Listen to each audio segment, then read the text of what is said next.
Hey guys, how do I know that I'm addicted to my cell phone? What age is appropriate to give my child a phone? Is my phone use hurting my marriage? We're going to be talking about these next. We talk about the church, family, theology, and even entertainment. In fact, if it's Christian, we're talking about it. This is the Mike Charleston Show. All right, welcome to the Mike Charleston Show. I am Mike Charleston, and to my left, I have Chuck Tate. Hey, Mike. Hey, how you doing? And to my right, I have Sarah. Hi, everybody. That's my wife. How you doing? And today we're going to continue to be talking about media a little bit. Last week we talked about media and all the dangers of media, right? Yeah. This week we didn't really focus on certain types of media, though. We saved music for a later episode, but this one I think is very, very, very important. We're going to be talking about cell phones specifically and what you do about cell phones. A lot of people have a lot of questions about when, how to do it, when's too much. This has everything. So just as a warning, what we're going to do during this episode is we're going to keep our cell phones on. Yep. So just to see how many alerts we get in this hour-long segment here, or the hour-long program here, just to prove a point, just to see how many dings, how many alerts we get. I try to keep down my alerts as much as possible, but we will see. So please don't be alarmed if you hear a ding. Don't look at your phone. It's ours. But so that's what's going to be going on. So that's on purpose this episode. But yeah, so we're going to be talking about cell phones, and someone brought this up that they were listening to the episode and said it was fine, but they realized that we didn't really nail down on cell phones, and they were kind of surprised about that. That's understandable. Yeah, and I thought, I guess maybe we're old, and we just focused on computers and TV and movies and, all those type of things, and we figured that everything that we talked about in the media episode, if you haven't seen that, why don't you go back and listen to it? It's a pretty good episode. Everything that we talked about in media is on here. Yes, it is. I couldn't think of it's one all thing. Available. Right, I couldn't think of one thing that is on here, so... I was thinking about as we were preparing for this one, the kind of the history of the cell phone. I mean, the cell phone started out as a telephone. Right. It was used as an audible form of communication. Yes, it was. One of the important things I think as we get into this, realize this isn't a phone anymore. No. This is actual a computing device. This is It's a full-blown computer. It's got more much more processing power than many of the computers just 20 years ago. Exactly. Right, my first computer probably couldn't even do everything that this could do. No. So that's how much advanced how far we've come, and there's a lot in this, and there's a lot of dangers. So we're going to talk about a lot of those dangers, both spiritual and physical, actually. And we're not going to get into all those 5G, all the dangers of the carcinogens, right? The Bluetooth, and we're not going to. There's other ones. Turn to the right if you want that kind of stuff. Go look on another YouTube channel. But we're going to talk about more of the spiritual side of it and what's our role as a Christian and what it looks like with cell phones. Because let's be honest, cell phones are everywhere. Everywhere, everybody has them. That's right, and we can't avoid it as much as we want to. We can avoid it in our own family somewhat, but once you walk outside the door, it's everywhere. Yeah. So it's very important that we tackle this subject, and so why don't we go ahead and get into it?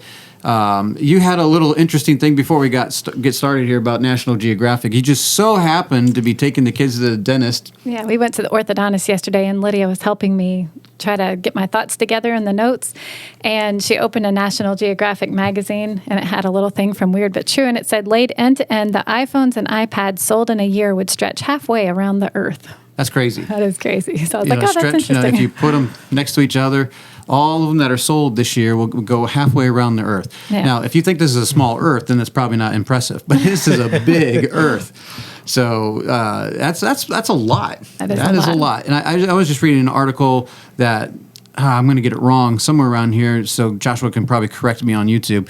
But the iPhone was planning on selling millions and millions of new iPhones this year. So they were launching an ad campaign and wanting, I don't know how many, millions and millions and millions. So we have phones. There's phones everywhere. We know this. That's not groundbreaking news there, right? And they want to sell more iPhones. And I'm sure Android or Samsung wants to sell many more Samsung phones. So that is all around us. And So the things that we were talking about last week, we're going to include a little bit more. So we can't fathom living without our phones, whether it's banking, whether it's maps, the weather. We get our cameras out. We can video. We can take pictures, email, calendar, shopping. A lot of these things are actually pretty good things too, right? Yeah, they're very usful. Convenient, obviously. Yes. That's one of the things they want to try to do is make it very convenient because you'll spend more money that way. Yep, but that's true. But the convenience is nice, and a lot of them are, like you say, very helpful. Especially, we and the maps. Yes. Know, who would have thought 15 years ago that you could get lost without your phone? Exactly. But that's the way we are today. We would just pull out the phone. And it's like, oh, where's this? And then we'll listen to it, and we'll start driving, and wherever it says turn, we're turning. Pretty That's much. right. Yeah. That's right. I was actually watching a comedian one time, and he was talking about phones and just how we don't know how to learn anything anymore. And he was, in fact, most of you probably couldn't even get home tonight from this place if you didn't have your phone. And I was like, that's probably true because it was at a special event. And most of them probably just so used to just take me home or take me to this place and just follow the way. But do we actually know how to get around anymore? We probably don't. But so we really depend on our phones for just everything, don't we? We do. Yep. And to stay in touch, right? We would think some of these things are good, right? Yeah, which is great, especially when you have kids far away. Like we do right now. So, yeah. We have a couple kids in Pennsylvania. Right. And it's good to be able to keep in touch and see where they are. We have an app where we can just, hey, there they are. Right. Yep. All the way over there. I mean, it's useful, as with most anything that we have, any tool that we have. If it's used in the right way, in the proper manner, it is a very useful object. Right. So we're up front, put our cards on the table. We're not anti-smartphones at the face of it, but we recognize we got to question ourselves just as much as we question anything else. How much should we use this? Is it really that useful? Is it that good? I think it's good for us, especially as Christians, that we take time to analyze these things and look in the mirror and say, is what we're doing effective? Is it useful? Is it hurting us?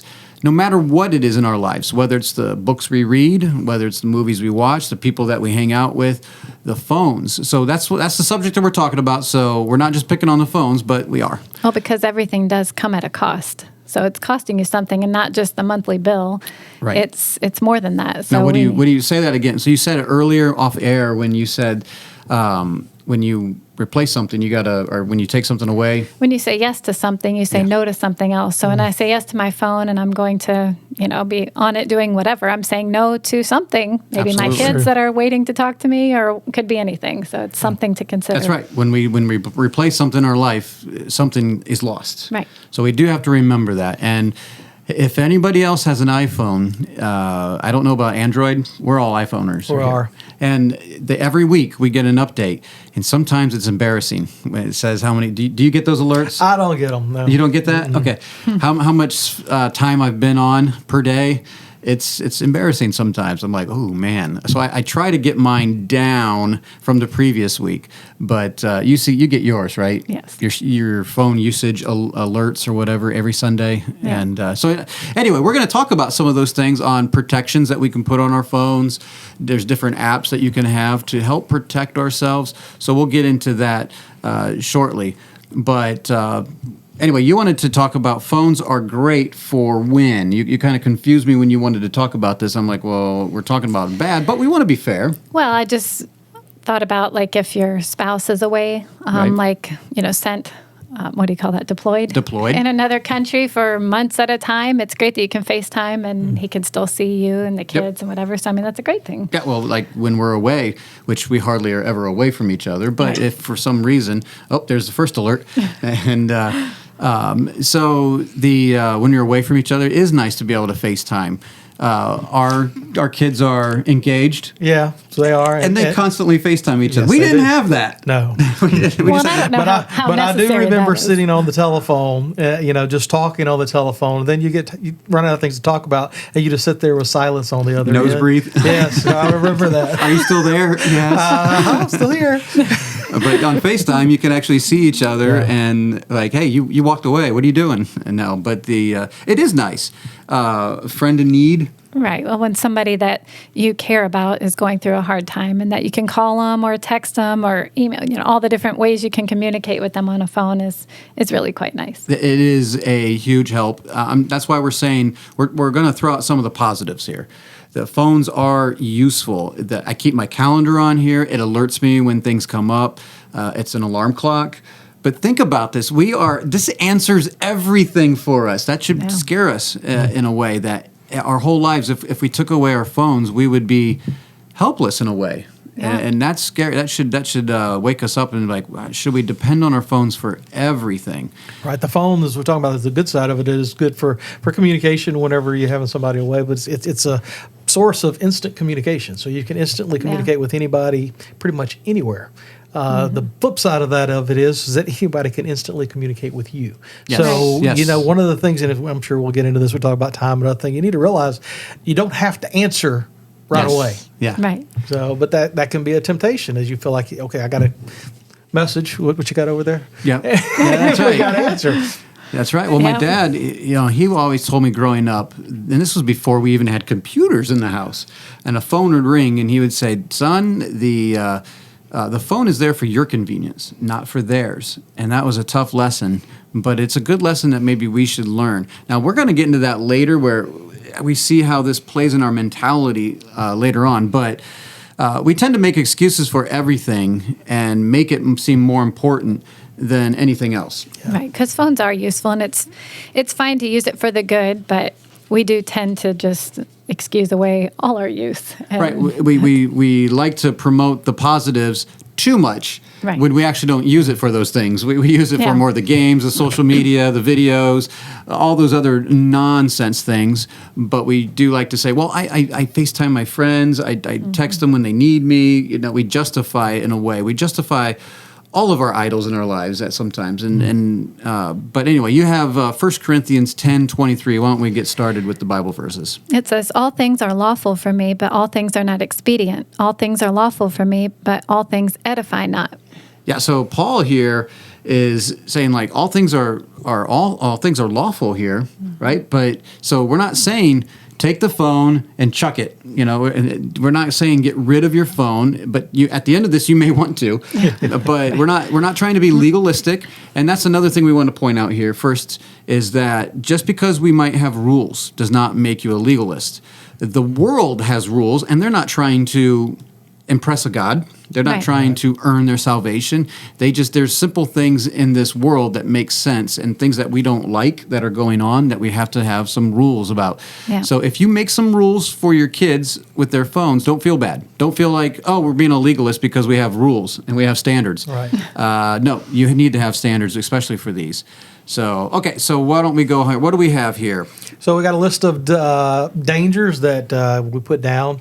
The first one is that it's a distraction. Huge one. Amen. Yes, this is a huge distraction. If you're listening right now or watching, raise your hand if you've been distracted by your phone. Yeah, we all have. We were just joking around with Jeremiah that he has FOMO, and if you don't know what FOMO is, that is the fear of missing out. And he can't help it. What is going on? What's happening? What's going on? My friend texted me. We have this fear that we're going to miss out on something important, and so we get distracted. So we're living real life.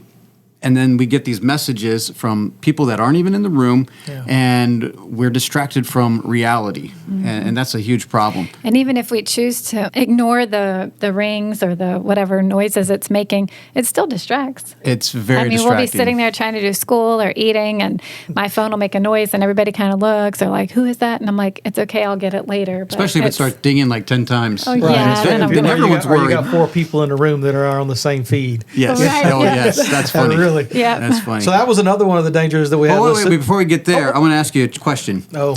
Yeah, Chuck, we were making fun of Chuck and some of his pronunciations earlier, but... I say distracted. Okay, that's a good point. Do you know what phubbing is? Phubbing? Have you ever heard of phubbing? I've heard of fibbing. Okay. Wow, that's the same thing Elizabeth said. That's right. No, I have not heard of phubbing. Okay, I thought it was an older term, but maybe this might be something new that people learn. So it's a combination of what is the combination of snubbing and a phone snub? That's what it is, a phone snub. Phone snub. So you're phubbing. So phubbing is when we're talking, we're in a conversation, and then all of a sudden I grab my phone and start looking at my phone. Have you ever had that happen to you? Yes. Yes, all the time. Everybody has that. Yes. Yep. That's called phubbing, and we're all guilty of that. So basically, if you're in the middle of a conversation and someone picks up their phone because either they got a ding, hopefully they got a ding, or they're just bored of you, and they start looking at their phone, it's irritating. Yeah. You're like, dude, like my boss had this happen to him many times with some of the other workers there. Like he's telling them, this is what we got to do. First thing we got to do over here. While he's giving them directions, the one guy pulls out a phone and starts texting someone. Or I'm like, are you kidding me? You got to pay attention. I hope you're writing notes. I hope that's what you're doing. But it's phubbing. So if you've never heard that, that's the term. Phubbing is when you interrupt with yourself. You don't even really interrupt. You just let the person keep talking. Right. And so that's another one of the distractions. So go ahead. Now you can go ahead with the next big one. Yeah, we had distractions, but the leading into that, we talked about this a little bit, is you're less connected to those in the room. You kind of lose that reality of where you are and what's happening around you. Right. The next big one here is, now we want to be very sensitive here. I know there's young years on here, but this is huge, right? Yeah. Is pornography. And this is, let's see, how do I want to, be very careful because I don't want to lead people into this. But let's just be fair that this is, back when I was a kid, to access things like this, you had to go to bad parts of the town and you had to be of age, or you had to have a terrible uncle, that left magazines laying around, or something. It was very hard to get. Yeah. Nowadays, it's just right on our phones. Yeah, it's very, very easy to access. I mean, it's everywhere. Yes, and it's instant access. You can find things around, and we'll tell you different things to use to help curtail some of those things. Sure. They're not all foolproof, obviously, but they do help, and especially when you have young ones, and we'll give suggestions later on. But this one is huge. This one, distractions, which I was distracted earlier because I really wasn't paying attention to what you said that last one, and so you threw me off there. I went right instead of down. Yes, you did. Sorry. You distracted me there. I was going down, and you went right. That's why I need bullet points. But this one is such a big destruction. And now we didn't need cell phones for this because it was already a problem with the advent of internet and computers. Right. But now you can just take it everywhere. You can hide. You can just take it into the bathroom. You can take it into your car. You could take it somewhere. It is mobile with you. So this can be a very, very, very bad one. Yep. Okay, so let's go back to the one you were just talking about, Chuck. Okay. Yeah. The less connected? Yeah, because I was distracted, and I thought it went with distraction. And so, yes, it keeps you less connected to those in the room. I know you were referring to this with the distraction one. Why don't you go ahead because this is a big one for you, by the way, if you're watching on YouTube, here it is. We got this a couple years back. It's called the phone jail. Let me see if you can see that. It's probably not going to... There we go. And what it is... now people are going to want to go to the YouTube and look. It's actually a jail here that you can put your phone in. You open it up, you put the phones in, you put a little lock on it.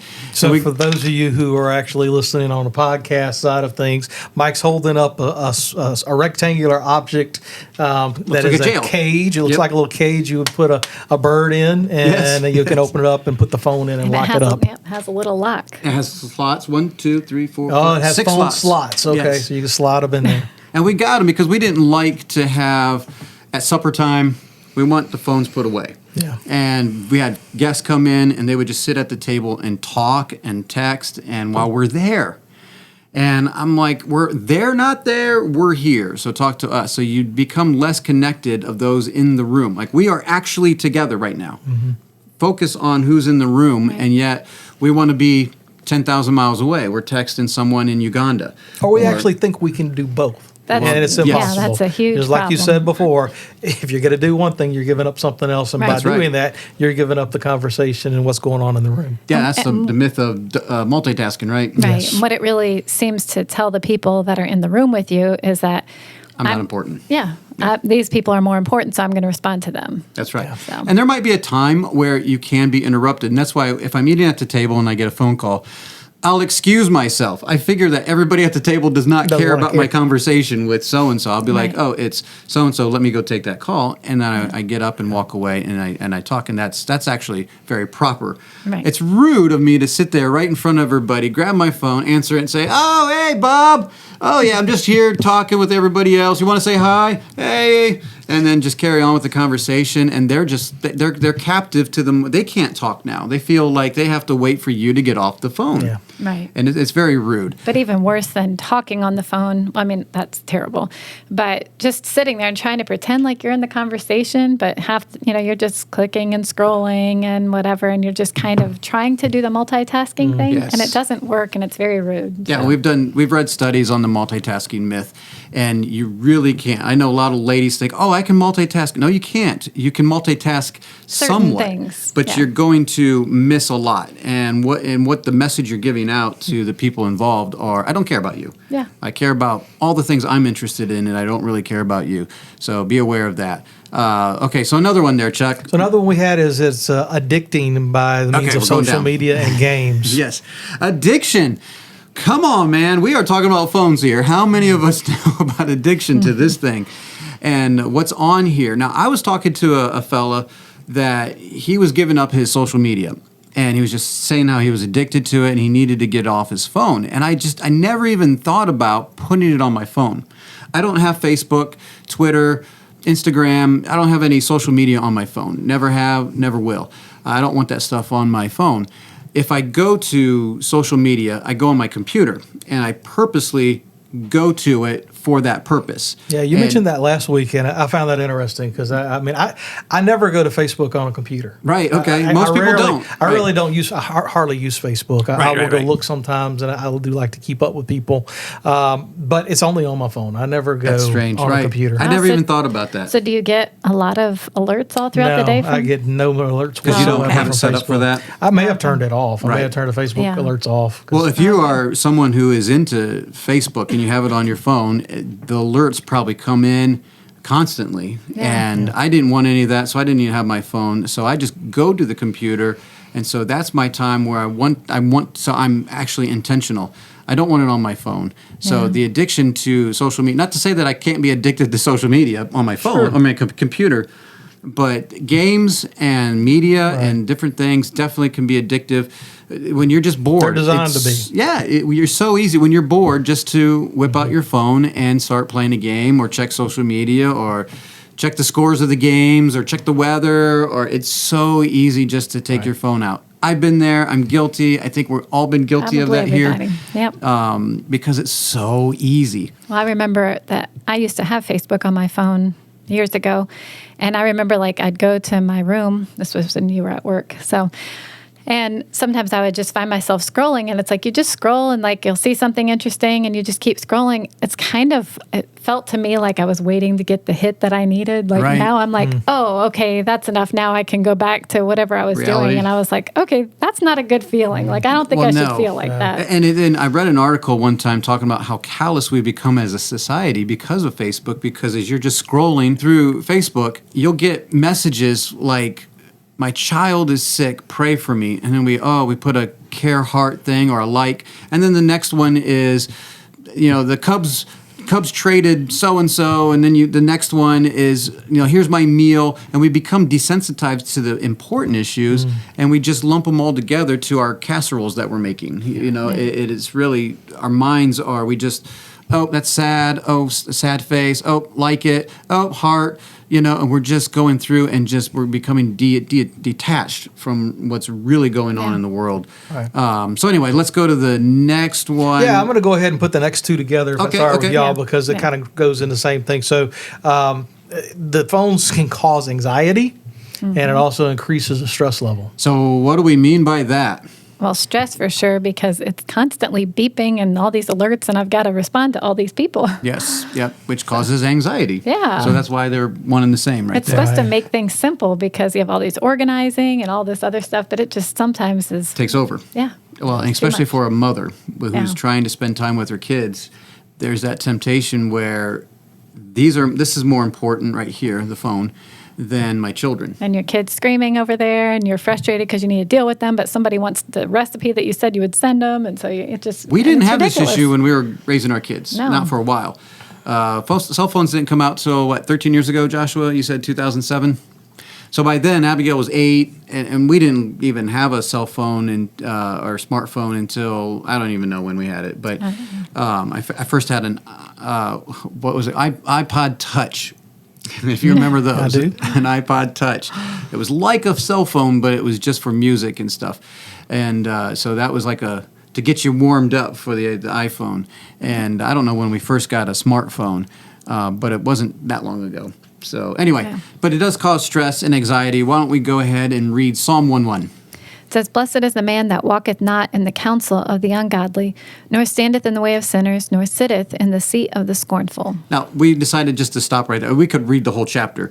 This is a good one to always remind ourselves that what are we putting ourselves around? What are we surrounding ourselves with? With our apps, our games, our, the things that we have, the internet on our phone. Who are we in the counsel of here?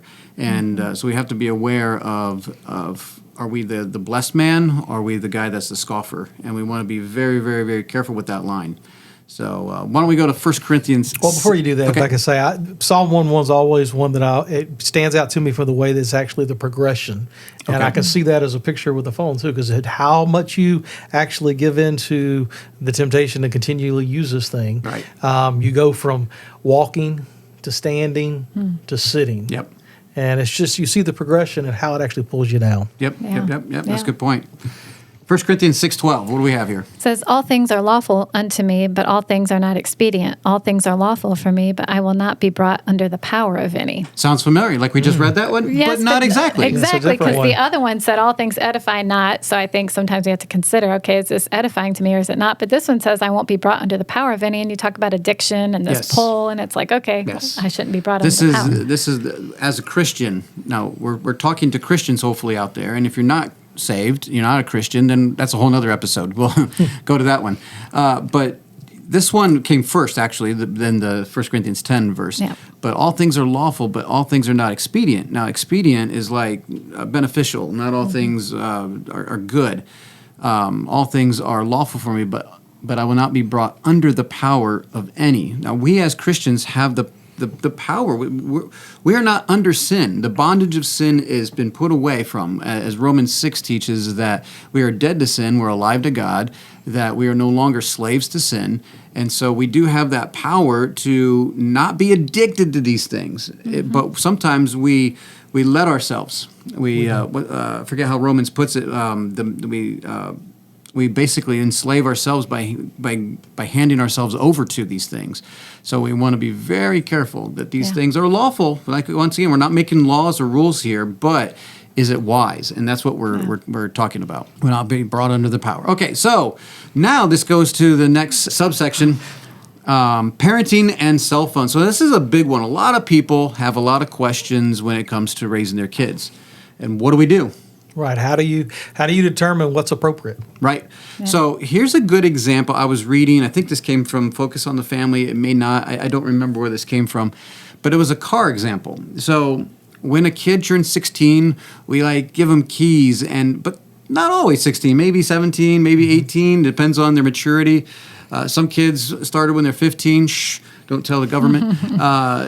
We depending on what vehicles they drive, but they can't get their license until they're 16 because that's when the government sees them as mature. I'd like to see it as 18. Education courses. Yeah, absolutely, because this is serious, right? Right. It's a vehicle. You could kill people with this. You can get in accidents. You can maim people. You can cost money. So they take classes, like you say, and we take tests for this, and then we hand over the keys to the car. And even then, people are stupid with it. And so, since you're on the car example, that was one of the things I was reading I thought was pretty interesting, is that you remember the first time you got to drive? Yes, I do. You remember the feeling that you had when you got that first time of driving? Power. Well, the article I was reading said that's what the phone is like for kids now. Absolutely. It's like that first time they get to drive, when they get that phone for the first time. It's a status. It's milestone. A milestone in their life, yeah, Right. Wow. and also amongst their peers. you Yes. Well, and so think about it as the car example, which is we don't just hand a car over to a 10-year-old. My goodness. Why in the world would we just hand over a phone full of all the evils that we've talked about and the dangers and things that they can get in an accident and hurt themselves? Why would we hand that over to a 10-year-old? Right. And I'm not saying, there's another alert, as eBay. And so why do we hand these things over to people who aren't ready for it, who could get into a lot of trouble? So that is where we're going to talk about the age restrictions and all that later. But these are things that we need to start thinking about, that what age is appropriate to give your child a phone. So we have a lot of different, you have the car example, but we also have science, non-believers. These are unbelievers who have studied the brain, and they've actually said what? They say that a child on a screen is actually damaging to the brain. Right. Like as they're spending time on that, it's actually hurting them. Yeah, it actually So. causes stress. It causes sleep issues, loss of interest in the real world activities, which we talked about already for us as well. So there's recommendations. These are pediatric pediatricians that have gone out and made recommendations for screen time. Not Yes. just Right. actually, so we're jumping ahead a little bit, but I'll go ahead and get into those. So the screen time, or do you want to hold that for later? Go ahead. Okay. We'll just remember. So one of the issues we deal with is how much time do you spend on the phone? We talked about that. Obviously, it's very it can definitely be a problem if you're spending too much time on the phone. But for children and young adults, we may say, Sure. it's more of an issue because they have more of a developing brain at that time. So even these real people, these people from a worldly perspective, the pediatricians said that, and we're talking about not just phones, but also computer and TVs. How much time are they recommending? And for 2 to 5 year olds, they say no more than 1 hour per day. Right. Now, computer, phone, TV, any kind of screen time. That's crazy. For 5 to 17 years old, Yeah, 17. no more than 2 hours a day. And that's not what the averages are. No. We read a study, which I do not believe, and I wanted citation and all this, but you were saying that the average person gets 11 hours of screen time a day. Yeah, I actually have that. You have that? That was from Nielsen. It said the average adult in the United States spends 11 hours and 27 minutes per day interacting with media across TV connected devices, radio, computers, and mobile devices. That's crazy. 2019, so it could be worse now. Well, and I started thinking about that because when I'm at work, all day long I'm listening to something, and it's good stuff, right? But I'm consuming media, and so I'm like, maybe it's not so unreasonable. But here's professional pediatrics and psychologists and all those people, they're not even Christians necessarily, saying that 5 to 17-year-old no more than 2 hours per day. 2 hours per day. Chuck got his first notification. But it didn't make a noise. It did not. It got silence. But you were still distracted. That's I saw that. Well, it lit up. So, anyways, let's go back here to here's a research that Chuck found here that 1,000 Americans. When should kids get their smartphone? So this is just when do you think? Right? Yeah. When do you think is the appropriate time for a child or your child to actually get a cell phone? What's the right age? Right. So I'll go backward here. So they said 0.9% said preschool. Who in the world would say that? Well, I mean, only- for real. Only 10 people, evidently. So, Wow. anyway. Younger than preschool, which I don't even know what that means. Wow. Yeah. Why that came Wow. there, younger than preschool. Yeah, preschool is still preschool, right? Yeah. Preschool where I worked started with 2-year-olds, so we're talking about under 2. That was 2 to 4%. Now look, it can be a Wow. great babysitter. You just hand this off to your kid, and they'll be happy for a while. You give them a yeah. game or some Yeah. TV thing to watch, and they'll be happy. But it comes at a cost. Absolutely, and this is what they're saying. So elementary school is at 5.9%, older than high school, 17.7%, high school 33.2%, and middle school at 40%. So we didn't do them in the order of age, but this was the order of what Yeah. people thought. Yeah, the so percentages. 40% think that middle school is a good age. So you have over 70% of the population say middle school to high school. And that's not the Wow. truth, though. I That see is kids, not the truth. right? I see kids younger than 5 walking around with a cell phone. Well, they may not have a cell phone that's connected to like internet and all that, but they definitely have a device in their hand. Right. And they have an Yep. iPad or they have a Yeah, I think iPhone. I don't know if it was this one or something, but the reality is more like 8 or 9 years old. Right. Is the majority. Now, Our specific Crazy. rules. What's that? I just said that's crazy. It is crazy. crazy.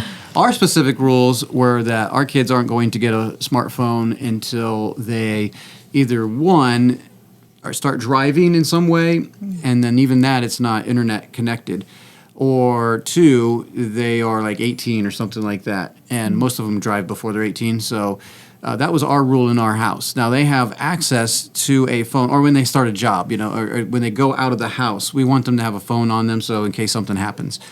But other than that, it's usually a community phone that is stripped down, and it's just for phone access. Now, they have access to computers at home, and we're not trying to be Luddites here and say they can't have any internet or anything like that, but it is very controlled for a reason. And you can call me a control freak, and that's fine, but I get one shot with my kids, and I'm not going to ruin it. Yeah. So the thing here is there is no appropriate age. Right. Yeah. That's the thing to realize. There's an appropriate time, but it depends on, number one, for me anyway, it depends on what's the need, which you were talking about. Right. They're going to go out of the house. They're going to be going somewhere. They need you want a way to communicate with them. Are they going to be off alone, where they need to be able to communicate to you in some way? But also, just looking at their maturity level, are they ready to take on the responsibility? Right. And do they understand the responsibility? And I think that's part of our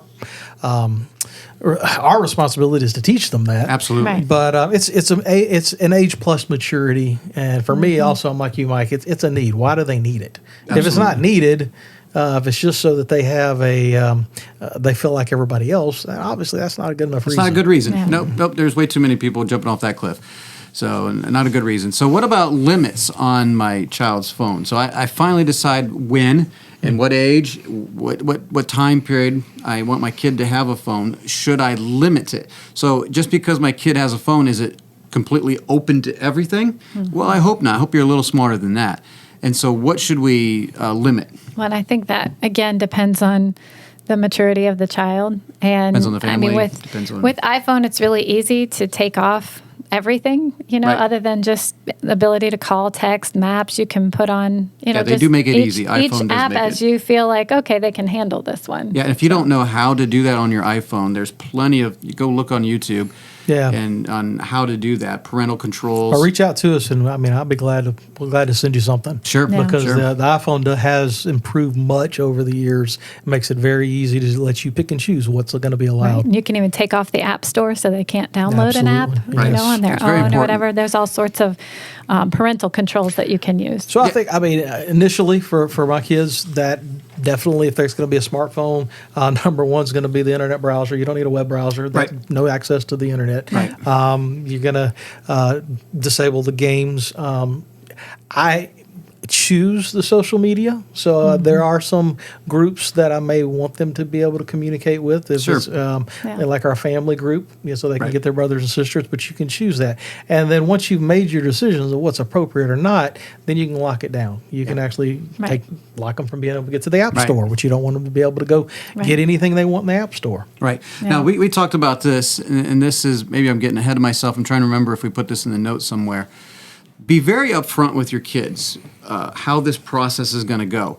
I know a lot of people say, I have the right to look at my kid's phone at any time. Well, make sure they know that ahead of time. Don't true. just Right. make that up all of a sudden. Like, give me your phone, It's very private, and we have access to our kids' phones if we want to. We never have checked their phones, but if you know your kids and you know when they're trying to sneak around with stuff or they're getting into trouble, you do have rights to see what's going on and ask them. Now here's the weird thing about Christians. So especially in our circles, our homeschool circles, they think we're so legalistic and we're the only parents to have rules.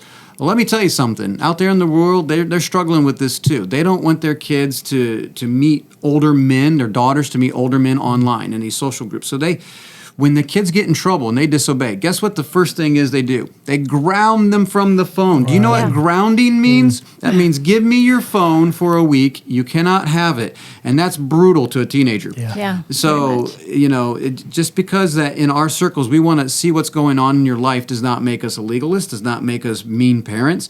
That means that we are concerned. Now, granted, there are parents that can use this against their kids. And if you're a parent that is doing that, shame on you. You shouldn't. This is you're not doing this just to be mean. You are really caring about what the kid is up to, and you have to have a level of trust. You want to be able to help them. Right, and in the same way of car, if they've gotten to that place where they can trust them with the car, and if you've gotten to the same place where you can trust with the phone, you have to give them some space. Now, you can have some rules, like you can only go to work and come back home in the car. Just like you can only use this for X, Y, and Z. It's a tool. But whatever those rules are in your family, make sure it's very clear and stated multiple times so that they know and it's not vague. Is that fair? Yeah, well, and I will say it.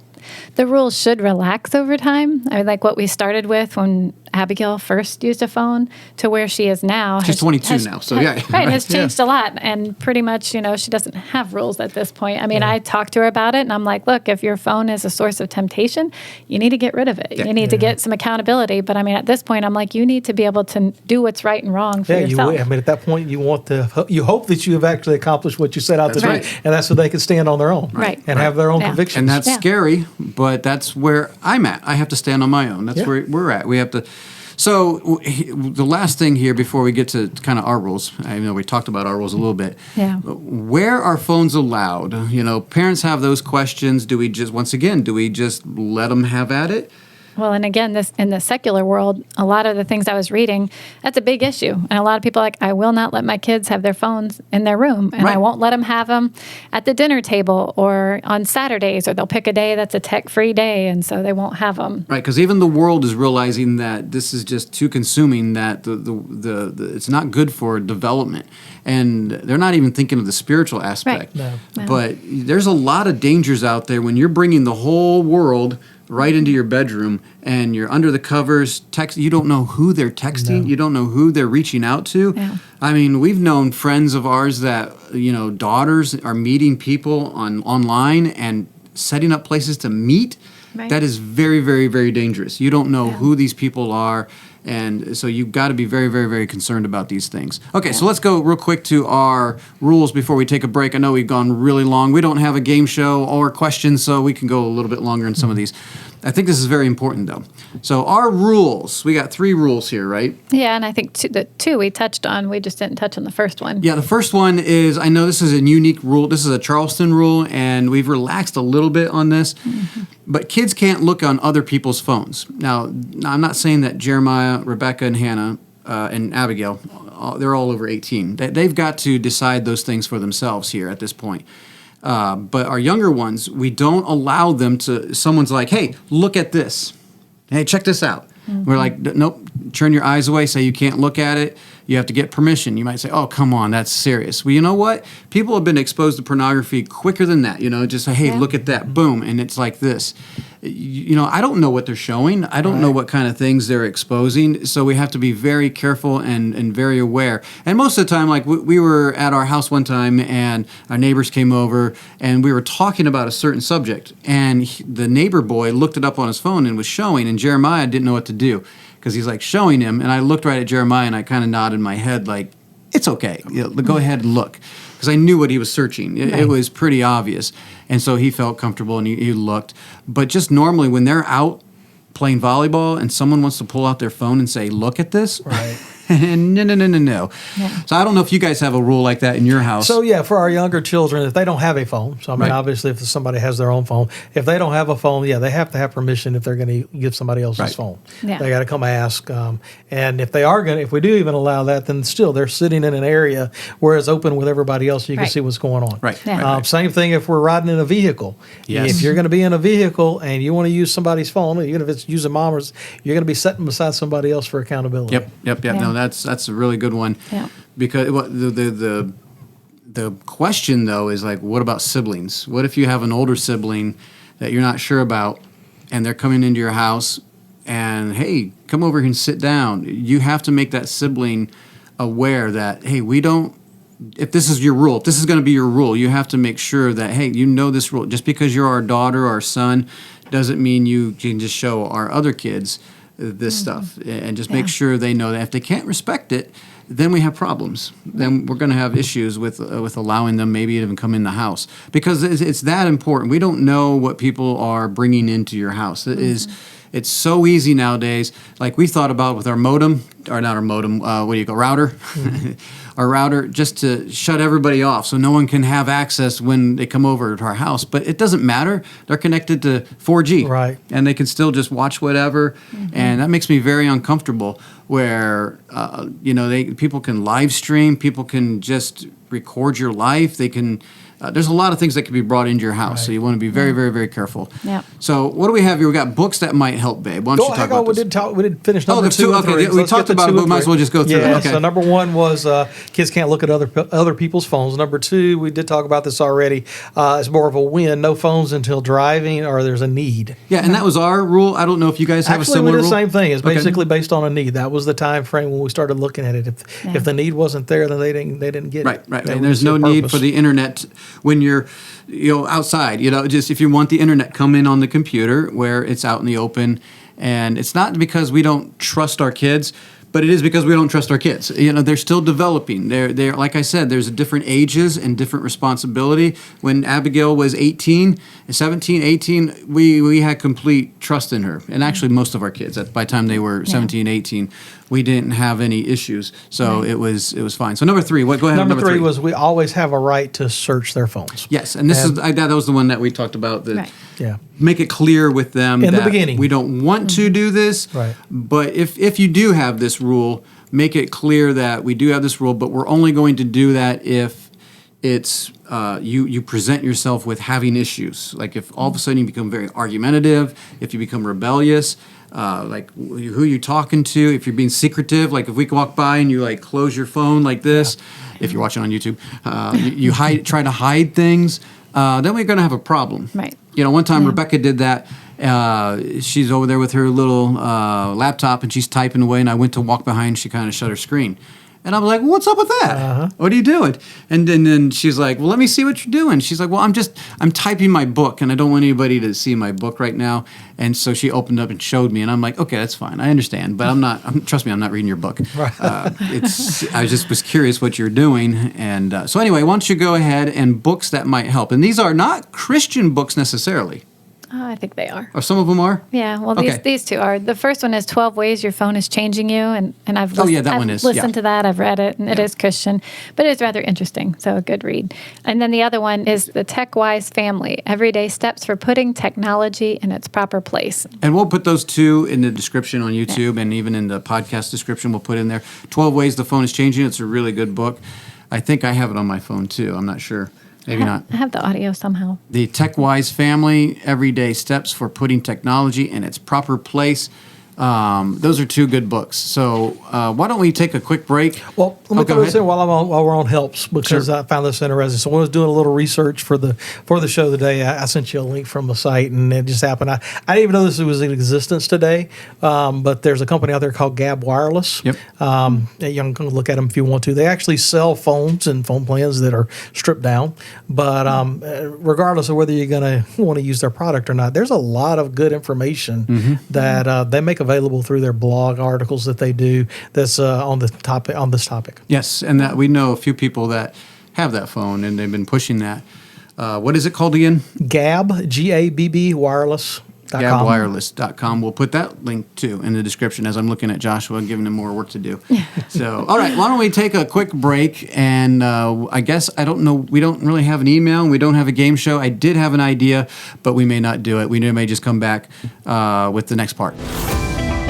Thank you for listening. This is the Mike Charleston Show.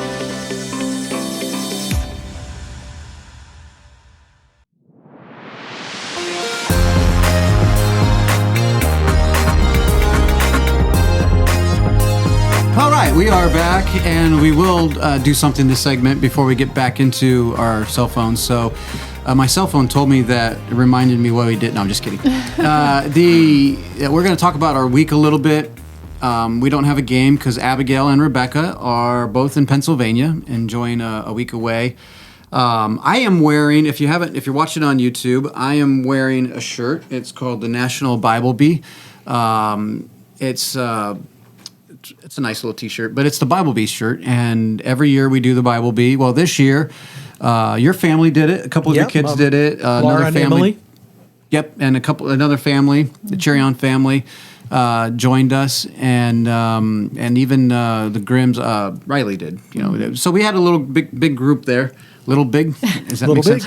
But Lydia got accepted. She got 40th place. Qualified. She qualified for nationals. And Elizabeth did too. Hopefully, they take the top 120. Right. And then the top 120 get to go to nationals. But there's some people who just do it for the summer and they don't want to actually go. Well, Elizabeth got 122nd.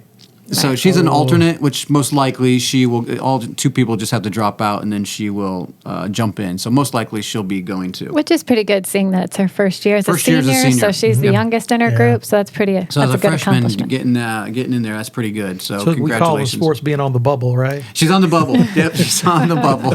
She's at the top. She's like a game behind. So half a game behind the wild card leader. But no, she. So congratulations, and congratulations to all of them. They did a lot of work. It's not easy. If you look at their schedule regimen, it's very intense. Yes, and I know that Laura was saying that even if she makes it, she doesn't know if she wants to continue. And I don't blame her in a way. Yeah. It's a lot of work. It's a lot of dedication, and hopefully they enjoy it. We don't make them do this, but I think they enjoy doing that. Lydia, who's sitting in the studio right now, she actually made it to the top 15 once and got to go on stage, and she looked a little nervous, but she said she really loved it, like being out there on the stage. And I'm like, I'm a little worried for her. She likes the lights. She's like you. She comes alive when the lights turn on. I don't know if she came alive. She was still robotic, but we got some time. But anyway, so everyone knows that Larry and Pam moved in, and so we were settling in. But they moved back out now. They moved back out. They're in Virginia now for a couple of weeks. So Chuck just remembered what he did. Yeah, I was trying to think, what did I do this week? I can't remember. Well, actually, one of my older daughters came in for the weekend. She came in, Elizabeth did, to shoot a wedding. And she's a photographer. She is a photographer. Right? She didn't shoot anybody. She shot the camera. But we kind of left Saturday open to spend time with her, and kind of let her and the other children choose, what do you want to do? And they kind of surprised me. So I have this old 1982 Dodge Ram pickup. I saw the pictures. That was my grandfather's that I've had for about 4 or 5 years now, and I want to restore it, get it back to running condition. And it's just been sitting out under the tree, the mildew and stuff growing on it. So they said, "Hey, can we pull it out and clean it?" And I was like, "Well, yeah, if that's what y'all want to do." So that was like a good bit of work, but it was fun. We got it out, cleaned it up, and enjoyed that for a while. Then it became work, and we took a break and went to the creek and went swimming, and came back, finished it up, and pulled it under a shed so that won't happen again. So we had it ready to work for a long time at least. Yeah, and you're going to start working on it. That's the plan. Yeah. Jeannie asked me, "How long do you think it'll take to get going?" I said, "Well, that depends on how much money I spend every week." The good news is, Chuck, that your daughter, who is marrying my son, is trying to keep the wedding costs down low. Yeah, I actually had to tell her this past week, so look, you don't have to skip so much. Right. I said, no, I'm enjoying it. I appreciate that, but I want you to enjoy your wedding too. Enjoy it. That's fine. But they're trying really hard to keep the costs down. In 14 months. Yes. So the money is disappeared. But the good news is there is a break. There's a break. Hopefully there's a big break for a while. Yes. So anyway, that is. It could be short, Elizabeth finds the right guy. That's right. Well, for us, we're kind of where you were maybe 2 or 3 years ago. That there's a possibility we could have like 3 right in a row. Yeah. We've got a bunch of girls. Between the two of us, how many girls do we have? Well, we have 5, and he has 8. 8, yes. So we have 13 girls. Yeah. We thought about buying a hall so we could just do weddings. We'll just do our own and rent it out to others. That's right, because 13 potential weddings, and that's not even including our sons. But anyway, is there anything else that happened this week? That just rain, and more rain. Yeah. Except we did have a couple of cool days. So, all right, well, let's get right back into the subject that's at hand. We'll be right back. Thank you for listening to the Mike Charleston Show.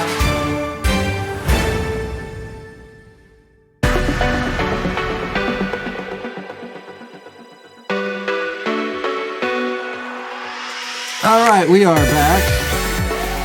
Yeah, I didn't do any of my sound effects today, but we are back and we are late in the game. We apologize for that, but we're gonna go.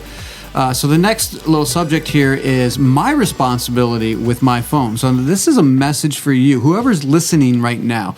I'm assuming that most of the people listening are king of their own phone. You know, that they're responsible for themselves. They're a little older, and if not, well, then so be it. But we have a list of questions to challenge you. Maybe we'll make a comment here or there on some of these, but to clarify. But let's just go through some of these questions. So the first one is, do I control my phone or does it control me? Yes. Does it control me? Now, a lot of us will just say, well, of course I don't control, but really consider that. Use the time app, to see how much time you're actually spending. Okay, what's another question we got, babe? How is my screen time? Is that the app thing? Yep. If you don't have it, I would encourage you to use it just for kicks. Well, you can always, I'm pretty sure it's in the settings. Yes, it You is. can always go and find your screen time, even if it doesn't come up every week. That is you true. can. Yeah, you can go look at it, and it's an eye opener sometimes. You're like, there's no way I spent 3 hours a day on my phone. Right. And then you go and look at it, and they actually break it down to what you did, and I'm like, oh, I guess I did. Yeah. And that's embarrassing. Okay, what's another question we have? How are my relationships with my spouse or my kids? And can I remember the last heart-to-heart conversation we had? And when we say heart to heart, we're not talking about text message. Like we actually sat down and looked them in the eye and talked to them. Right, exactly. None of those, but actually just talk to them. Right. I mean, these are people you live with and you supposedly care a lot about. So you should be able to remember, oh, yeah, well, I just had that talk with, this one the other day and remember what we talked about. And if you can't remember, then maybe it's been a little while. Yeah, okay. And what's another one, babe? So then the next one is, do those around you jokingly make comments about how you're always on your phone? Because there is truth in every joke. There could be some truth in every joke. Yeah, that's for sure. But that's a hard one when other people are like, man, you're always on your phone. And you're like, oh, not really. I can multitask. And you might want to just check yourself. Yeah. All right, what's another one there, Chuck?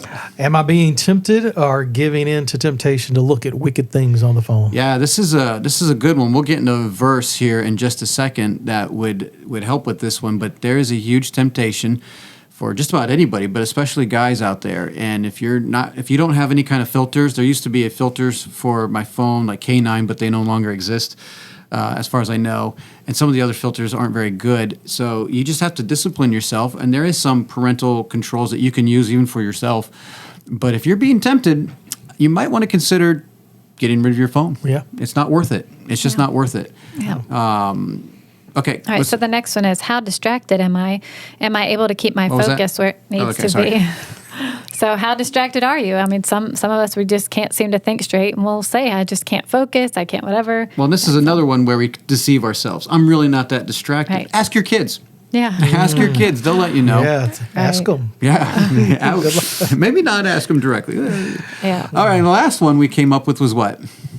The phone is for your convenience, not others. That was kind of my dad's quote, right? Yeah, same idea that I used to have with the answering machine. It's like I tell the kids when the phone's ringing, I bought the answering machine so I don't have to answer the phone. Especially when so-and-so calls.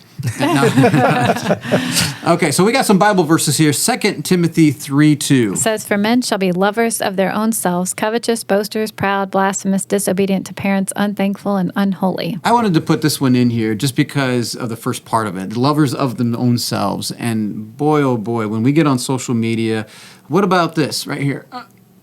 The selfie. Yeah, the old selfie. I go out to places and I'll see a guy, and if you're on YouTube, you'll see this. If you're not, you're just gonna have to imagine. But he'll sit there, and he'll adjust his chin, his smile, the camera angle, and I'm like, what are you doing?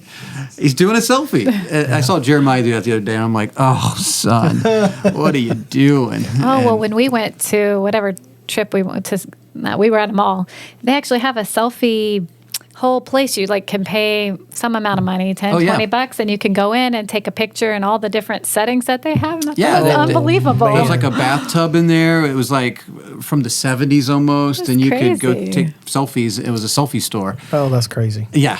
Okay. Well, let's go to 1 John 5:21. It says, little children, keep yourselves from idols. Okay, so idols. Are we getting into this later? Because this is where I don't want to go off too much, but I was reading an article, maybe it was the one you sent me, maybe it was the one I sent you, I don't remember, but what you behold is what you worship. That's coming. It's coming. Okay, I'll Yeah. save it for later. Okay. But this can definitely be an idol. There is no doubt about it. If you want to argue that, good luck, because this is almost worshipped in our society. This is we can't live without it. Let's put it that way. Right. So little children, keep yourselves from idols. Now, I'm not saying that everyone who has a cell phone, it's an idol, but we want to check yourself before you wreck yourself. Okay, Mark 9, 43 through 43 and 47. We broke it up. It says, "And if thy hand offend thee, cut it off. It is better for thee to enter into life maimed than having 2 hands to go into hell, into the fire that never shall be quenched. And if thine eye offend thee, pluck it out. It is better for thee to enter into the kingdom of God with 1 eye than having 2 eyes to be cast into hell fire." Yeah, so this was the verse that we were just talking about earlier with if you're tempted in any way, specifically with that, because that pornography and things like that can just take you down to hell so quickly. Yeah. And is it worth it? Now, this is talking literal. Cut your hand off, pluck your eye out. Now, before you do that, you might want to think real seriously about changing what you do. But cut this off. If it's getting that bad and you say, I just can't help myself. Yes, you can. You can cut your hand off. You can pluck your eye out. You can throw your phone away. There are things that you can do to keep yourself. If that's that bad, if you can have no self-control, then you can get rid of it. Yeah. I've known plenty of men who have decided to throw away their cell phones and just get a dumb phone or get a gap phone or whatever they call it, where they get no internet access. It's just a phone. Just a phone. And if that's where you are and that's what you need to do, then do it. If you can't get any other victory any other way, then cut it off. Yep. Right. All right, what do we have here? Ezekiel 14:3. "Son of man, these men have set up their idols in their heart and put the stumbling block of their iniquity before their face. Should I be inquired of at all by them?" Oh, come on, man. This was too easy for me to... I was like, put them before their face and their idols, and I know that verse is probably taken out of context, but you get the point. We'll talk about idols in just a second. But, okay, what next section we have here? How using your phone affects others. Affects others. Okay, so it's not just me now that's being affected. How does it affect others? So what's number 1 there, babe? Yeah, well, first is your kids. And you can't be a good parent unless you can get off your phone. That's Yikes. just really what it is. Yeah, and this is a tough generation because we didn't have this distraction. No. We just spent time with our kids. We didn't even have a TV in our home. So When I took the kids to the park, I'd call you before I was leaving and say, "Hey, I'm going to the park," just so you would know where I was. And then I was there. I was with them. I was playing with them. They would tell me to watch them. I'd watch them. But today when you go to the park, they'll say, "Watch me, Mom." And you say, "Oh, yeah." And they're, looking down at their phone. And they might take a picture every once in a while so they can post it on Right. Facebook to see how good of a parent they are. Yeah. But they're really not. They're Pretty much. distracted. And I mean, the same with your older kids. I mean, it just, if you're not really going to be there with them and present without your phone in your hand distracting you, I'm like, they aren't interested in talking. And they're only going to follow your example. Right. What's number 2 there, Chuck? Family is a responsibility that you signed up for. That's a good point. You could have actually gotten accidentally into this family thing. Maybe you really didn't sign up for it. You don't accidentally get married. No, but I'm thinking of people who maybe didn't get married. But Okay, but yeah, this is a responsibility. You have kids, and you need to take it seriously. And like I said earlier, you get one shot. There's not like a do-over. Yeah. Now, God is gracious, and He can restore the years the locusts have eaten. Yes. And there's always redemption. Yeah. But you get one shot at this. Let's do it right. Right. Yeah. Okay, so number 3. The next one is your kids will mirror what you do. So obviously, if I'm on my phone all the time and then I have teenagers and I'm like, I don't know why they won't get off their phone. Well, they're looking at you.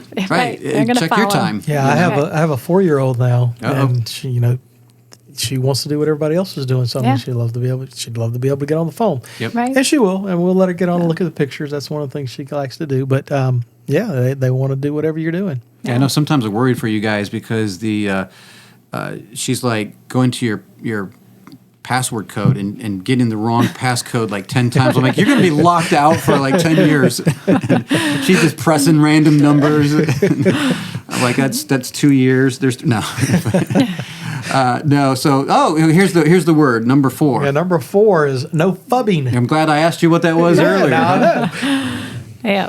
Ignoring people you are with in order to pay attention. So how does this affect others? When it happens to me, I'm irritated. Yeah. I don't like, I'm talking to you and all of a sudden you just pull out a phone, start texting or whatever. And look, I've done it to other people. Yep. I've done it to my wife probably more than anybody else because we take each other for granted, unfortunately, sometimes. Yeah, well, I know especially if Hannah's talking and I have my phone and like somebody just texts and I'm thinking in my mind, this is just really quick. They want to know something. So I'll kind of respond and she's still talking and she'll start saying pink elephants and whatever. And Yeah, that's what I do. Yeah, that's and I'm my like, move. okay, I know you're trying to talk to me. Just a second. Let me finish this. I'll mention something about aliens abducted someone and people, Right. I'm like, you're not listening. Right. Which takes us right to number 5. Number 5. Yep. Others around you feel less important when you put your phone first. People want eye contact and attention. Yeah, we're still humans. We're not robots. We're not computers. Right. We don't compartmentalize like computers and don't have emotions. When you cut me off, it hurts. Yeah. And when we'd rather spend time buried into a phone with your face in the phone instead of talking to me. I know we'll be in our room and I'll be on my phone. You walk in, I'm like, yeah, what you need?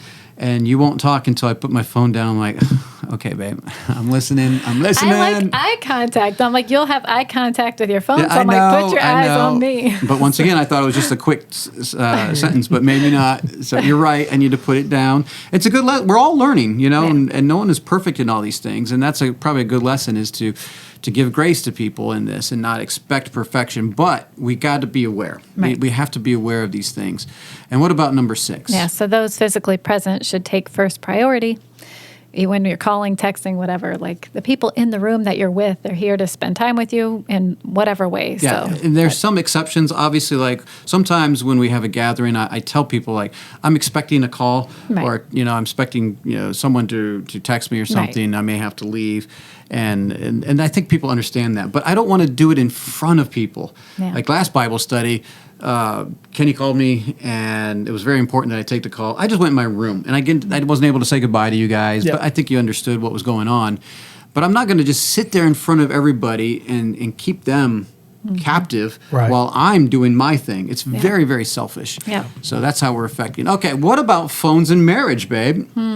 that's a big deal. Yeah, it's a huge And I mean, deal. again, this is not just in the Christian world. This is out there. Right. If you look up phones and marriage, you'll find all sorts of things about phones destroying people's marriages. Right. Psychologists are trying to figure out these things, and I don't put a lot of faith in psychologists, but they understand these issues. Yeah. That this isn't just a people with morals. These they realize that relationships are being destroyed by phones and screens. Right. So we already mentioned the Nielsen report. Yeah, so let's say that one again. So the average adult in the United States spends 11 hours and 27 minutes per day interacting with media. I find that hard to believe. Honestly, That's a lot. I find that That is a hard. I mean, I could see myself getting there because I work. Yep. That's my job. So, I Right. mean, I've got 8 hours a day where it's right there. Right. Okay. So that's 8. But that's...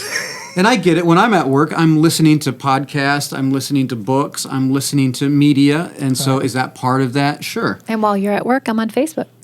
No, just kidding. That's not true. Yeah. So looking at the other one though, so we spend that much time interacting Right. with media. So what's the other contrast to that? So this is the one I found that I also can't believe, and it's the average couple spends less than 4 minutes a day in meaningful conversation. Yeah, that was from Gary Smalley, and I'm sure he knows what he's talking about a little bit.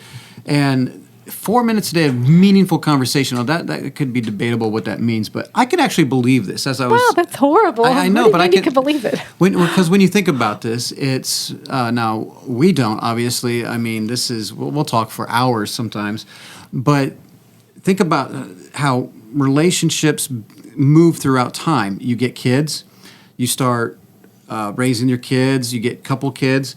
They got to start going to school. If you don't homeschool them, they've got after school projects. So all your conversations are, hey, did you pick up the kids? What about school? What is for supper? What do you want me to do? It's a lot of logistics things. It's not meaningful. Now, I'm not saying those things aren't important, Right. but it's a lot of logistical things that it's like running a business. Hey, Chuck, did you do this? Did you make sure you got that? Yeah, I got that done. Okay, that's fine. But did we actually communicate? Do we actually sit down and have a meaningful conversation? And that's sad. That is sad, but I mean, if you actually take it, so it's less than 4 minutes a That's day. terrible. That's less than 30 minutes a week. And we wonder why marriages are struggling. Yeah. Exactly. Wow. So, and we're not talking about texting, please. That would help, actually, a little, but 4 minutes a day. Anyway. Just the guy side of things, if you can't talk that much, you can at least listen for 30 minutes. While you're texting? No. But can you just listen? But honestly, try if that's you. If you start analyzing your marriage and you start looking around and you're like, we really don't have meaningful conversation, then plan it. Yes, Yeah. you do a date night without your phone, please. And start to get to know your wife again, your husband. Just sit on the porch for 10 minutes. Right. I know a family here recently. His wife passed away, and he was telling me his routine. And in the morning, that's what they would do. He said once the day got going, it was not a lot of meaningful conversation. Yeah. It was a lot of logistical things. Mm-hmm. And in the morning and evenings, they would have their time, where the kids weren't quite up. And they would sit there on coffee and talk and find your time. Make it meaningful. I mean, this isn't a marriage podcast, but dude, come on. 4 minutes a day is ridiculous. Okay, what's the other? So John and Julie Gottman. Have you heard of them? Nope. Okay, I've heard of the name, but you found them, and what did you find? Yeah, they're like secular marriage gurus, but they have this concept that they put out about bids. Like basically in a marriage, this happens in every relationship, but they talk about marriage. We put out bids. Basically, I want some kind of response from you. So I might smile. You hope to get a smile back. Yeah. See how easy that was? If you're on YouTube, you can see. Or you'll throw out something like... Does it even work for like other relationships? So if I smile at Chuck, he smiles back. Well, it does. But even like, you may say something like, oh, the first hockey game's coming on Saturday or whatever. Is it? No. I don't know. But I could just ignore that and just go on and, oh, Lydia, can you go get me the whatever, and just totally ignore that you said something, or I can respond and be like, oh, it is. And so these things happen all throughout the day as we put out these bids for a response. And they found that obviously couples that their marriages last, they respond to more bids than people. Well, and no doubt. And it reminds me of I think it was the same article, maybe it was a different article we were reading, that people, when they start to communicate in real life like they do on their phones, and on our phones, and I think we're all guilty of this, certain people will text us at times and we're just like, I don't have to respond right now, which I think is actually fine. But, we try to treat that. So like you said, someone just throws out a random fact or a statement and I just ignore it. Yeah. And I don't want to talk about it right now. And that's not probably good when you're actually looking at each other face to face and you just said something and I'm like, interesting. Whatever. Don't even, right. Lydia, can you go get me the... Right. You totally ignore them. Right. So anyway, which that was obviously bids. is, to do with your phone. It's not always about your phone, but sometimes we just can be on our phone. And so you say something and I just am busy in my own little world here. So, right. Yeah. Exactly. Secrecy. That's a question mark. Secrecy of phones and marriage. Yeah. Oh, okay. So going with marriage theme. Secrecy. How are you with your phones? Oh, what's the drop test? Well, there was something I found people say, try the drop test. And I guess basically it's like if I dropped my phone and you picked it up, so my screen's unlocked, you could see whatever I was on. Is that okay? Right. Or some people say, like, put your phone on the counter for your spouse unlocked and let them look at it. Right, so, right. Same kind of thing. That's interesting. I mean... your phone is basically a community phone. Pretty much. Right? So everyone knows the passcode. Everyone knows my passcode. And, they don't go to my phone. They don't go to your phone unless they really, really need to. But, they can go and check out my phone and see my history and stuff. Sometimes I'm a little embarrassed because I'm like, oh, did I play that game recently? And I don't know. But anyway, so secrecy in marriage is never good. No, I think it's wise for a husband, at least, also probably for a wife, that the other person does know the code to their phone. Sure. I wouldn't necessarily say it's a good idea for your young kids to know your passcode so they can go get on your phone. Right. But my wife's got my phone code. She knows that she can pick it up anytime she wants to. I'm not afraid for my wife to go into my phone unless we're doing something special. And then I'm like, you can't read that yet. Don't. Oh, yeah. No, okay. but that's very, very rare. Not that I don't do anything special. That's not the rare part. But so anyway. So the last thing we had is different ringtones for the spouse or the kids. Yeah. No, so this one is, okay, this is a little cheesy, but it's actually an interesting thing that you can set your phone to have a special ringtone for different people. So what's yours? For my wife? Sarah, yeah. Well, I don't know. Why don't you call me, babe? You can call me right now and see what it is. Okay. If it works. Let's see if this works. Live on the air. Maybe he can edit out a little part of this to see how quick she is. Okay, she's calling.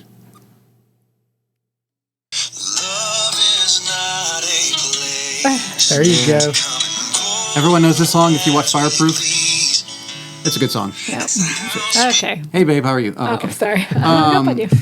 So I know that when she calls, because I have my phone in my back pocket at work and it's plugged into my ear and I can hear it, I know she's calling. That makes if sense. it's anybody else, it doesn't really bother me. You know, Right. I have certain people that have certain texts, certain ringtones, and I know who they are. So if it's my phone's sitting on the counter, and like yours is sometimes, you know when I text you. Right. And Yeah, so because it's I tend immediately to- like, oh, Daddy's texting me, so I'll go and check it. Right, which is nice because when I'm doing math or sitting and reading the Bible with the kids, I'll just ignore it unless it's you. And then I'm like, oh, let me see what he needs. Right, and don't do this. I had a friend. Well, I didn't know a friend. It was a friend of a friend, but he couldn't find his phone at home. And okay, I got it here. I do have it. And he was like, he had his wife call the phone, and this is what happened. Oh, He got in trouble. yeah. I guess so. She was like, "What? You have me with that side, so don't do that. And if you do have that, don't have her call your phone if you're looking for it." I thought that was funny, but no, that's just it's nothing special. But you can have special ringtones to differentiate, and it does help out with I don't know what your ringtone is for me. Do you have a special one? I actually don't. I don't Okay. have a special ringtone. Okay. I do have an understanding with my wife because I'm at work where I may be in meetings throughout the day. Sure. And one of the things is, if I'm not answering, if she calls 3 times, it doesn't matter. Right. I don't know it doesn't matter what meeting I'm in or what's So going you know on. 3 If times. it rings 3 times, I'm getting up and walking out. I don't care what they say. Right. So that was a code that Yeah. you guys had, that 3 times. Usually it's 2 times back to back. I'm like, okay, how important is this? And like if I'm talking to a customer, which can happen a good bit, and you call, I ignore it. If you call again, I'm like, if you call a 3rd time, I'm like, my wife needs me right now, and I gotta find. That's a good code. I like that. Yeah. Okay, so those are phones and marriage, and we could go into that a little bit more. Phones and marriage destroys marriages, but we're running out of time here. Do we have any closing remarks here? Well, so I know you wanted to talk about we're becoming like what we behold. Yes, I wanted to give a little bit more time in that, and I don't. It was such a good article. Maybe I could just put up the article to read. It was, I think it was Desiring God or God Answer, got Questions or something like that. One of those things. It was a really good article on from that book that we suggested, those 12 things that are changing you. Well, he had one that was, we are becoming what we behold, what you watch, what you worship. And so be very careful what you behold. Right. You're going to worship that thing. Yeah. So are we worshiping our phones or are we worshiping God? So we want to be careful in that remark. But so anyway. So let's end up with Colossians 3:1-3, which talks about that. It says, if ye then be risen with Christ, seek those things which are above, where Christ sitteth on the right hand of God.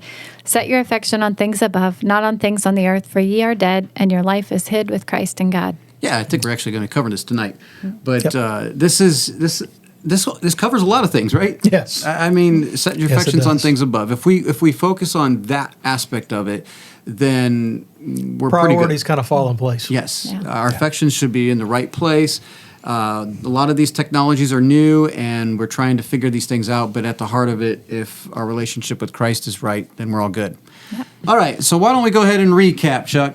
All right, so what we talked about first was parenting in the smartphones, and we talked about having age appropriate, or need appropriate when the person's mature, and also what limits, be it screen time or what you're going to allow on the phone. Yep. And number 2, we talked about our responsibilities with my phone, and am I controlling what I do, or is it controlling me? Right. That is an important one.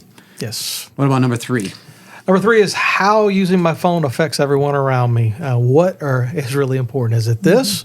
And Yes. who's trying to get you, or is it the person that's sitting across from you? And obviously, Right. Yeah. we need to focus on who's in the room with us. And lastly, we talked about phones and marriage, right? Yeah. And how destructive the danger there, and the phones are coming between husband and wife, and that should not happen. Right. So I hope this gives you some things to think about. I know we went a little bit longer on this one, and we didn't even have a game show, so my goodness. There was a lot to take in here. There's probably more we could say on this. This is a big deal. It's a small thing, but it is powerful, and we can use it for good. But boy, there are a lot of dangers. So we want to make sure that we pay attention to those things. So I hope we gave a lot of things to talk about and think about. So until then, go to our website, fellowshipofbelievers.org, and go to the network, and you can check out other podcasts that are part of the network. Check out the Steels, who are in Ukraine or around Ukraine, and check out their journey in Ukraine, and enjoy listening to that. So until next week, we'll see you then. Hi, I'm Joshua Charleston, the producer for The Mike Charleston Show. If you enjoyed listening to the show, please help us spread the word by liking, subscribing, sharing, leaving a review, or just tell a friend. If you're watching on YouTube, feel free to leave a comment down below. If you'd like to be a part of the show, please email us at talk@fellowshipofbelievers.org. We look forward to hearing from you. We hope you enjoyed listening to The Mike Charleston Show. The Mike Charleston Show.